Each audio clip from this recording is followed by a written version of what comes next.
Good morning po. Tayo po'y mag-aral ng salita ng Diyos. The Book of Psalms, aklat po ng mga awit, chapter 90, verse 17. Panginoon naming Diyos, kami sana'y pagpalain, magtagumpay nawa kami sa anumang aming gawin. Magtagumpay nawa kami.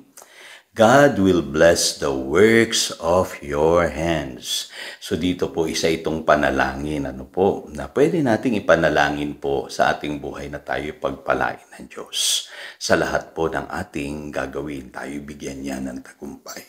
Ang tanong, paano ba nagpapala ang Lord? Mapapansin niyo po sa Deuteronomy 28 verse 12, sabi diyan, the Lord will open the storehouse of His bounty to send rain on your land in season and to bless all the works of your hands. You will lend to many nations, but will borrow from none.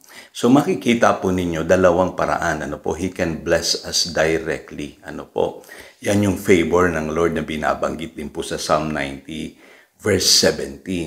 Pangalawa, sabi diyan, He will bless the works of our hands. Kaya napakahalaga po na tayo po'y kumilos, gumawa, magtrabaho, dahil posibleng doon po sa ating ginagawa, doon po padaluyin ng Diyos yung pagpapala sa ating buhay. Ito po hindi nakikita ng iba, na tayo, mga tao, ay tinawag ng Diyos para po maka-experience ng pagpapala niya. Kasi sa buhay na ito, kailangan kumilos ang Diyos sa ating mga ginagawa. Kaya lang kailangan meron tayong ginagawa. At alam niyo po, pangako yan ng Diyos sa bayan ng Israel. Sabi sa Deuteronomy 28 verse 13, the Lord will make you the head, not the tail, if you pay attention to the commands of the Lord your God that I give you this day and carefully follow them. You will always be at the top and never at the bottom.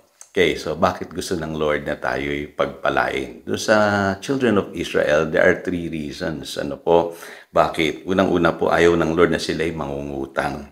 Sabi rito, you will lend to many and borrow from none.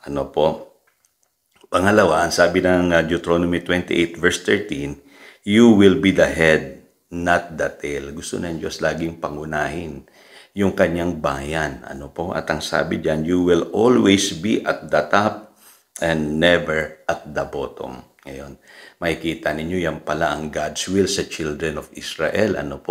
Sa atin kaya, ganun din ba? Ganun din po. Ang sabi nga sa Colossians chapter 1 verse 10 ay ganito, and we pray that in order that you may live a life worthy of the Lord and may please Him in every way, bearing fruit in every good work, growing in the knowledge of God. So malinaw po sa Biblia, gusto ng Lord mamunga po tayo, magkaroon tayo ng buhay na karapat-dapat sa kanyang paningin. Ano ba yung buhay na yun, Pastor? Yung John chapter 10 verse 10, na sinasabi niya na maranasan natin yung buhay na ganap at kasaya-saya. At mapapansin niyo po sa 1 Peter chapter 3 verse 9, sabi, you were called to inherit blessing.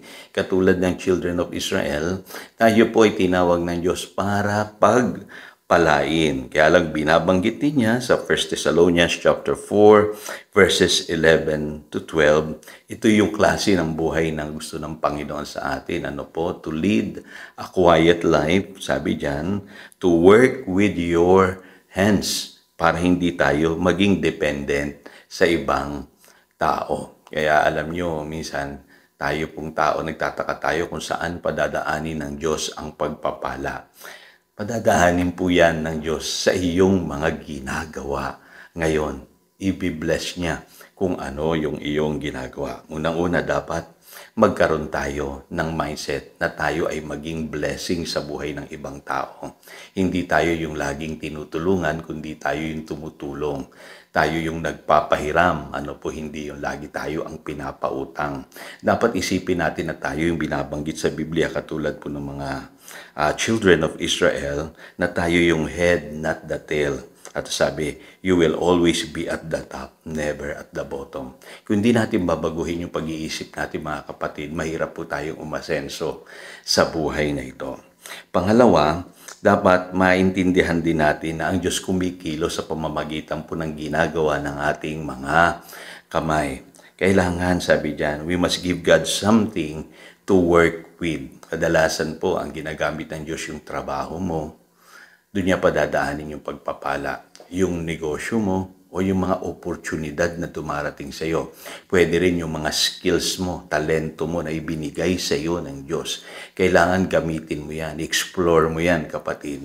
Kasi pwedeng padaanin ng Diyos yung pagpapala sa iyong buhay sa pamamagitan ng mga bagay na yan. So, hindi minsan automatic darating sa pintuan mo yung blessing na hinihingi mo, yung answered prayer na hinihingi mo. Hindi ganun po. Kadalasan, ang nangyayari po, binibigyan ka ng Lord ng oportunidad, trabaho, negosyo, gagawin sa buhay na ito para dun niya padaanin yung pagpapala. Po, panghuli, pagka tayo binigyan ng Lord ng gagawin, kailangan, ang sabi sa Colossians chapter 3 verses 23 to 24 ay ganito, whatever you do, work at it with all your heart. Kailangan daw po, sipagan natin, galingan natin, as if we are working for the Lord, not for man. Wag daw tayong nagtatrabaho lang o kumikilos para sa tao, kundi gawin natin ito para sa ating Panginoon. Bakit daw? Sabi sa verse 24, ganito, since you know that you will receive an inheritance from the Lord as a reward, it is the Lord Christ you are serving. Ito, napupunan nyo na sa buhay na ito. Na ang Diyos pala talaga ang nagre-reward. Siya po ang nagbibigay sa atin ng promotion sa buhay. Kaya huwag kayo mainis. Kung minsan inip na inip kayo sa promotion dahil hindi kayo napapansin ng boss ninyo o ang tagal dumating ng promotion sa buhay ninyo dahil tingin nyo marami kayong kakulangan sa buhay o yung wala kayong impluensya, wala kayong backer, o walang tumutulong sa inyo. Lagi nyo lamang isipin, gawin ninyo ang lahat para sa Panginoon. Kasi ang sabi ng Biblia, siya po ang nagpo-promote ng ating buhay. Sabi sa Psalm 75, verses 6 and 7, for exaltation or promotion comes neither from the east, nor from the west, nor from the south. But God is the judge. He puts down one and exalt another. Sa madaling salita, promotion comes from the Lord. Siya ang mag-aangat sa iyo sa buhay na ito, and He will bless the works of your hands. So again, ito si Pastor Jojo nagpapaalala upang daluyan tayo ng pagpapala, manatili tayo sa kanyang salita. Good morning.